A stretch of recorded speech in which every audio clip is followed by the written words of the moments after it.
Geyel diingatkan warga, pengemudi Fortuner nekat terabas banjir, akhirnya mogok berujung disoraki.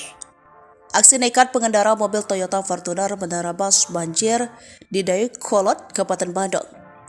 Bukannya berhasil, mobil tersebut justru gagal menerabas banjir dan mogok di tengah jalan. Alhasil insiden itu dengan cepat viral di media sosial dan jadi bahan tertawaan warganet. Video diunggah oleh salah satu akun pada Jumat 12 Januari 2024. Dayakolot hari ini, tulis akun tersebut dalam unggahannya. Dalam video beredar, terlihat Fortuner tersebut tetap nekat menerabas banjir meski sudah diberitahu oleh warga sekitar bahwa ketinggian air cukup dalam. Para warga nampak berhenti karena jalanan di depannya dikepung banjir dengan air berwarna coklat keruh. Pengemudi Fortuner yang seolah tak peduli kemudian tetap memaksa membela jalur. Pada awalnya cukup meyakini, tapi akhirnya mogok setinggi air hampir mencapai setinggi kap mesin.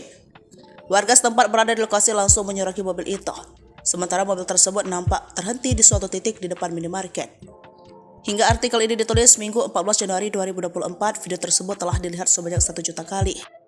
Sementara warganet memberikan respon pro dan kontra terhadap aksi warga menyoraki mobil Fortuner tersebut. Ada yang menyayangkan warga meneriaki pengemudi mobil yang tidak salah apa-apa.